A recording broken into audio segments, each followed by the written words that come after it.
Good evening and welcome to the Channel Studios here in London with your international news around the world in 5. US health officials have halved the recommended isolation time for people with asymptomatic COVID-19 from 10 to 5 days amid a surge in cases. The measure is expected to alleviate disruption caused by staff shortages in many areas because of infections. The Centers for Disease Control says most transmissions happen in the 2 days before and 3 days after symptoms develop, but experts have criticised the lack of testing requirements to end isolation. International charity Save the Children has confirmed 2 of its staff members in Myanmar were killed in an attack it blames on the military. More than 35 bodies, including those of women and children, were found in eastern Kaya state. It said troops had forced people from their cars, arresting some of them and killing others before burning their bodies. The Myanmar military has denied the claims. Naming this precinct the Archbishop Desmond Tutu precinct. The mayor of Johannesburg says a prefecture in the city could be named in honour of the late Archbishop Desmond Tutu. Mayor Falastay said an area around St Mary's Cathedral could be named after the South African anti-apartheid hero. She said the idea was something we are very seriously looking into. Desmond Tutu died at the age of 90 on Sunday. Mourners continue to visit his old residence to pay their respects.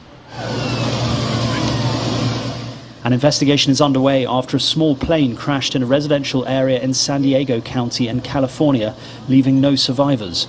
First responders were called to the scene at around 7 p.m. local time. Firefighters were not able to locate any survivors. It is not yet known how many people were on board. A lone gunman has killed 4 people and wounded 3, including a police officer, at several locations in Denver. Investigators have yet to determine a motive for the rampage, which began around 5 p.m. when the gunman shot and killed 2 women and wounded a man. He killed 2 more people before a running gun battle with officers. He was eventually killed by police. Fires have broken out at Syria's Latakia port's container storage area following an Israeli missile attack, according to state media.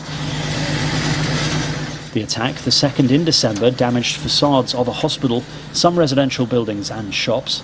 Israel has mounted frequent attacks against what it has described as Iranian targets in Syria, where Tehran-backed forces have been deployed to support President Bashar al-Assad. Dozens of Afghan women have staged a protest in Kabul demanding freedoms and rights under the Taliban rule. The women marched down the streets chanting, "Why have you closed the schools?" and "We want work, food and education." The protest followed a new Taliban law set by the Ministry of Promotion of Virtue and Prevention of Vice that dictates that women travelling for more than 72 kilometres should be accompanied by a male family member.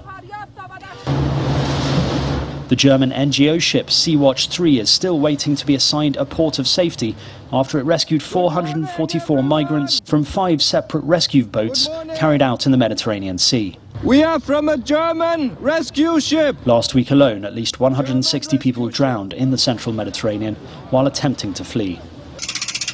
Meanwhile, local residents of a coastal Indonesian town have delivered supplies and food to a boat of over 100 Rohingya refugees stranded at sea. Fishermen first spotted the boat on Sunday with around 120 men, women and children on board. Indonesian authorities have said they will help to repair the boat, but will not allow its passengers to seek refuge in the country. And finally, a 3-year-old girl who shot to fame in Russia after surviving 12 days lost and alone in a Siberian forest has begun her quest to become a professional ballerina. In 2014, Karina Chikitova walked away from her house to follow her father and got lost in the vast woods, accompanied by her dog Nada.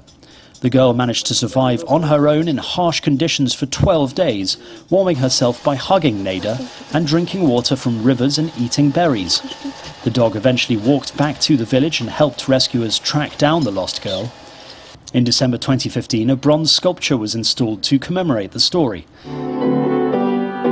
Now, Chikitova, who just celebrated her 12th birthday, is a ballet school student who hopes to one day make it to perform at the Bolshoi Theatre. And that's your international news around the world in 5. Now back to Channel Studios in Lagos.